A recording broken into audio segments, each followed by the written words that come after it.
اعوذ باللہ من الشیطان الرجیم بسم اللہ الرحمن الرحیم وما خلقت الجن والانس الا ليعبدون ما اريد منهم من رزق وما اريد ان يطعمون ان اللہ هو الرزاق ذو القوة المتین۔ پیش خدمت ہے شرح کتاب التوحید لفضیلۃ الشیخ عبداللہ ناصر رحمانی حافظہ اللہ۔ دوسری گواہی وہ ان محمد عبدہ و رسول، اور محمد صلی اللہ علیہ وسلم اللہ کے بندے اور اس کے رسول ہیں۔ یہ گواہی دے محمد اللہ کے بندے ہیں، ایک انسان ہے۔ قل انما انا بشر مثلکم، کہہ دو میں تم جیسا انسان ہوں، بشر ہوں۔ اللہ کے بندے ہیں، اور عبدیت میں تکریم ہے۔ جو مقام عبدیت کا ہے، بندہ ہونے کا ہے، یہ مقام فرشتے کا نہیں ہے۔ عبد کا مقام بہت اونچا ہے۔ تو آپ اللہ کے بندے ہیں اور اس کے رسول، یہ گواہی دے۔ اگر ایک شخص رسول اللہ صلی اللہ علیہ وسلم کو اللہ کا نور مانتا ہے، جو بدعی عقیدہ ہے، تو وہ اس گواہی سے انحراف کر رہا ہے۔ اللہ کا عبد مانے اور اللہ کا رسول مانے۔ رسول کون مانتا ہے؟ رسول وہ شخص مانتا ہے جو اللہ کے پیغمبر کی اطاعت کرے۔ گواہی ہے، اور گواہی زبان کے ساتھ، دل کے ساتھ اور عمل کے ساتھ ہے۔ اب اللہ کے رسول کا نام تو لے، ایمان کا اظہار تو کرے، مگر اپنے عمل کے لیے بات کسی اور کی مانے، یہ گواہی سے انحراف ہے۔ نہیں، ان کو رسول مانے، اور رسول ماننے کی دلیل کیا ہے؟ ان کی اطاعت کرے۔ اللہ کے پیارے پیغمبر کی سب سے بڑی شان یہی ہے کہ آپ اللہ کے رسول ہیں۔ یہ مان لیا، سب کچھ مان لیا۔ افسوس یہ کہ ہم یہ نہیں مانتے، شان بیان کرتے ہیں، کوئی شک نہیں، لیکن بعض اوقات شان بھی ایسی جس کا پیغمبر علیہ السلام کے احترام سے کوئی تعلق نہیں۔ کالی کملی والے، کالی زلفوں والے، یہ کون سی شان ہے؟ پیارے ہونٹ اور پیارا چہرہ، اور یہ سب باتیں درست ہیں، مگر یہ سب باتیں تابع ہیں رسول اللہ کے۔ جو بھی شان، مثلا آپ پوری اولاد آدم کے سردار ہیں، حق ہے، لیکن کیونکہ آپ رسول اللہ ہیں۔ جنت میں سب سے پہلے آپ جائیں گے، حق ہے، کیونکہ آپ رسول اللہ ہیں۔ جتنے بھی شان، قیامت کے دن شفاعت کا مقام آپ کو حاصل ہوگا، کیونکہ آپ اللہ کے رسول ہیں۔ قیامت کے دن مقام محمود پر آپ فائز ہوں گے، حق ہے، آپ اللہ کے رسول ہیں۔ قیامت کے دن حوض کوثر آپ کو دیا جائے گا، حق ہے، کیونکہ آپ اللہ کے رسول ہیں۔ رسول اللہ مان لیا، سب کچھ مان لیا۔ رسول اللہ نہیں مانا، کچھ بھی نہیں مانا۔ رسول اللہ ماننے کی دلیل کیا ہے، تقاضا کیا ہے؟ اللہ کے پیغمبر کی اطاعت۔ یہ گواہی، اور گواہی ایک ایسی چیز ہے جو زبان، دل اور عمل کی یکسانیت کا نام ہے۔ زبان پہ کچھ ہو، دل میں کچھ ہو، عمل کچھ ہو، یہ گواہی کے ساتھ مذاق ہوگا۔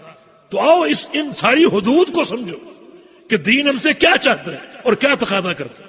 ایک اور گواہی، وہ ان عیسیٰ عبداللہ و رسول، عیسیٰ علیہ السلام اللہ کے بندے ہیں اور اللہ کے رسول ہیں۔ عیسیٰ علیہ السلام اللہ کے، ان کو اللہ کا بندہ مانو اور اللہ کا رسول مانو۔ ان کو عبداللہ ماننا یہ رد ہے عیسائیوں پر۔ عیسائی ان کو عبداللہ نہیں مانتے تھے، بلکہ اللہ کا بیٹا کہتے تھے، ابن اللہ کہتے تھے۔ بلکہ بعض تو کہتے ہیں کہ اللہ خود مسیح ہے، اللہ عیسیٰ ہے، اور بعض کہتے ہیں اقانیم ثلاثہ، مل کر اللہ بنتا، الہ بنتا۔ ایک قنوم الہ کی ہے، ایک روح القدس کی، اور ایک ابن کی۔ ایک اب، ایک ابن، ایک روح القدس۔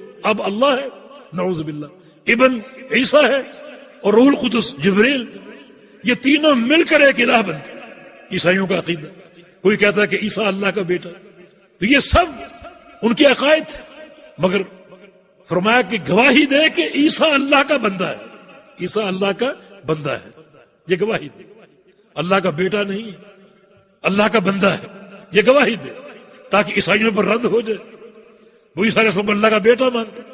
اور دیکھو میرے پروردگار کی رحمت کی وسعت، اللہ تعالیٰ نے عیسائیوں کے تینوں عقیدے ذکر کیے، ثالث ثلاثہ، اور اللہ مسیح ہے، اور عیسیٰ ابن اللہ ہے، تینوں ذکر کی۔ حالانکہ تینوں عقیدے چوٹی کے غلیظ ترین گندے عقیدے، ایسا انسان کسی بخشش کا مستحق ہو سکتا ہے؟ نہیں ہو سکتا. مگر پروردگار نے کیا فرمایا؟ افلا یتوبون الی اللہ، یہ لوگ اللہ کی طرف توبہ کیوں نہیں کر لیتے؟ معنی اگر یہ بھی توبہ کر لیں اللہ ان کو بھی معاف کرے. یہ پروردگار کی رحمت اور اس کی توبہ کی وسعت. تو اس کی گواہی دے عیسیٰ اللہ کا بندہ ہے اور اللہ کا رسول بھی. یہ رد ہے یہودیوں پر. یہودی عیسیٰ علیہ السلام کو نعوذ باللہ ثم نعوذ باللہ ولد زنا مانتے تھے. استغفر اللہ. اللہ کا رسول، بھلا ایسا ہو سکتا ہے؟ اللہ کا رسول مانو، اس کی گواہی دو.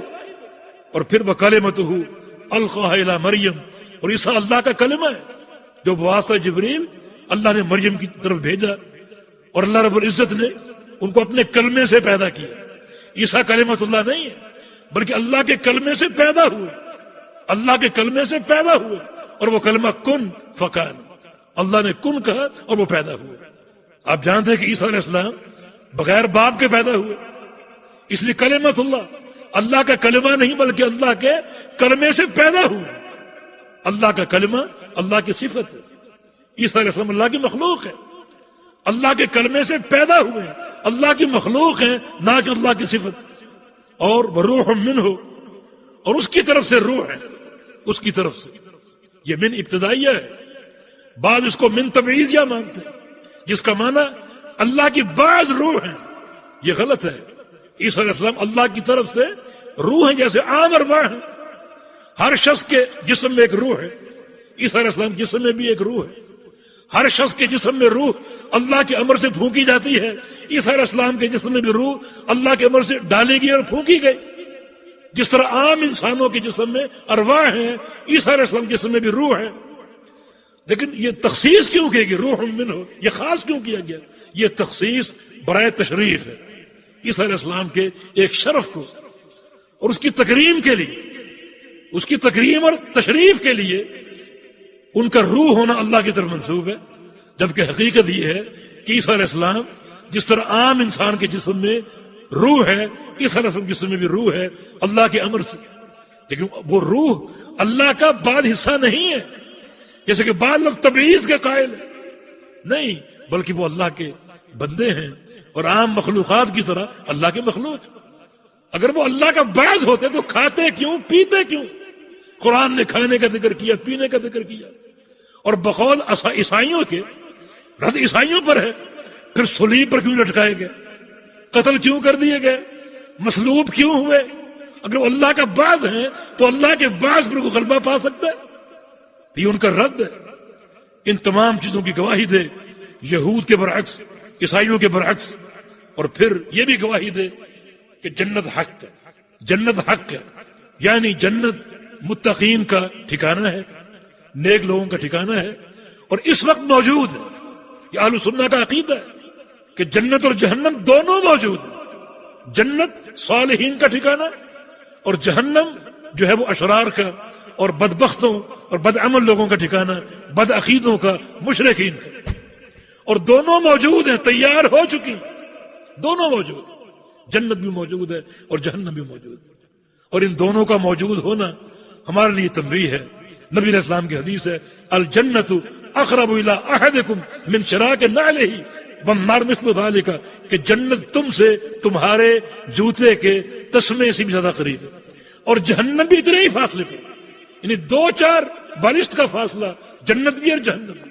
چکنے رہو، ورنہ بعض وقت ایک عمل، زبان کا ایک قول اگر اچھا ہوگا تمہیں جنت میں پہنچا دے گا، اور بعض وقت ایک برا عمل، زبان کا ایک برا قول تمہیں جہنم میں ڈلوا دے گا. اس کے بہت سے نظائر ہیں، تفصیل کا وقت نہیں ہے. لیکن جنت اور جہنم پیدا ہو چکی ہیں، حق ہے. اور جنت جو ہے وہ اللہ تعالیٰ کے اطاعت گزاروں کا ٹھکانہ ہے، اور جہنم جو نافرمانوں کا اور مشرکین کا.